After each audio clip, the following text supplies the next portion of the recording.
SCP-262. Object Class: Euclid.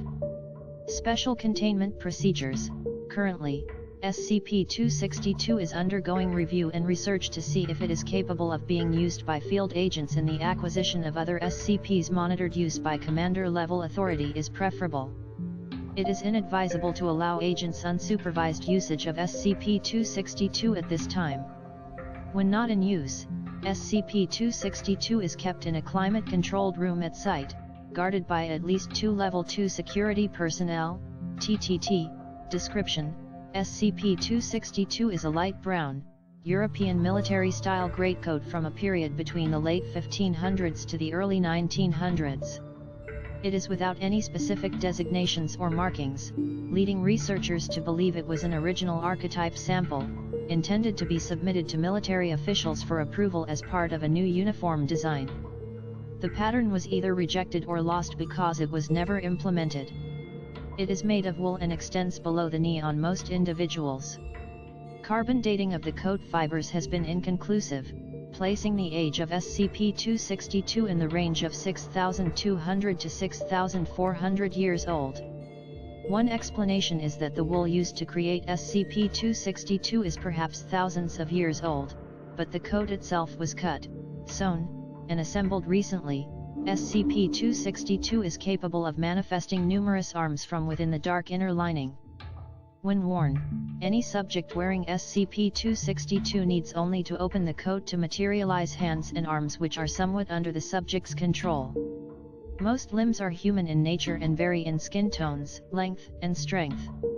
A noted few include a reptilian-like scaled tentacle some 4 m, 13 feet, long, 4 semi-transparent arm-like appendages made of cellulose, over 10 m, 33 feet, long, with 4 fingers, 2 elbow-like joints, and no wrists, the clawed paw of a large cat, possibly a cougar or mountain lion, several feet and legs that appear randomly.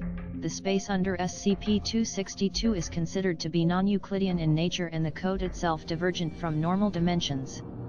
In one instance, Test Subject 402M was told to put SCP-262 over his head. Upon doing so, SCP-262 fell to the ground as the Class D personnel disappeared under it. Some time later, fingerprinting of objects that have come into contact with the limbs of SCP-262 have identified one of the arms as that of Subject 402M. Subjects properly wearing SCP-262 are able to manipulate these arms with a varying amount of control. Test Subject 301F was able to perform multiple tasks at once even while unaware and blindfolded, leading researchers to believe that SCP-262 has both perception and awareness of its surrounding even when the subject does not. Some believe SCP-262 to be fully sentient, due to observing SCP-262 playing a piano with 2 or more hands, though the test subject has had no formal training in music, defending itself/subject from multiple attackers, several limbs fighting one another or even going against the subject's will. At times, when a subject attempts to smoke, a particular limb will remove the cigarette from the subject's mouth and then throw it away. At other times, a different hand will place a cigarette into the subject's mouth and light it though the subject dislikes smoking. Acquisition: SCP-262 came into the Foundation's care when the administrator relinquished his ownership of the coat in the late 20th century. Because of his status, the administrator is granted special rights which effectively allow him to remain silent about the origins of SCP-262, how he came to possess it, and how he has used it in the past. The administrator released SCP-262 to the Foundation, stating, "In the right hands, it could be extremely useful. In the wrong hands, it could be extremely dangerous. In my hands, it was becoming extremely dusty and moth-ridden and taking up far too much space in my closet." Addendum 01, selected notes from further research regarding the properties of SCP-262, Case Study 262-11, Inversion of SCP-262, Trial 7, after putting on SCP-262 properly, Subject 722M attempts to turn the right arm sleeve inside out as he removes his arm. Many disembodied voices cry in apparent pain. Subject 722M is instructed to continue inverting the sleeve. Multiple arms emanating from within the lining of SCP-262 reach out and attack Subject 722M. In an attempt to remove the coat, Subject 722M tries to retract his arm, but in doing so, inverts the sleeve of the coat. A long cellulitic arm appears from the opposite inner lining, reaches around and up through the inverted sleeve, grasps Subject 722M's caught hand, and pulls violently, the force of which dislocates the subject's shoulder and amputates the arm at the elbow. With SCP-262 in typical position, all emanating arms retreat and audible wailing of voices cease. Subject 722M's wounds are treated, and his condition is inconsequential.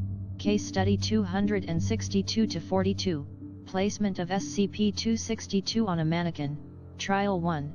SCP-262 is placed on an anatomically correct human male mannequin dressed in typical SCP personnel attire. After several minutes, a single human arm emanating from the inner lining of SCP-262 reaches up towards the mannequin's face. After several prods of apparent curiosity, the arm retreats and no further movement is recorded for the duration of the test.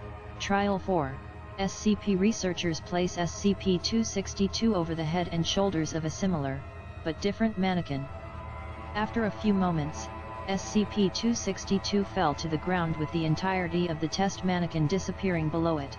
Addendum: it has been noted that a rigid wooden arm resembling that of the test mannequin has been witnessed emanating from SCP-262 since this trial.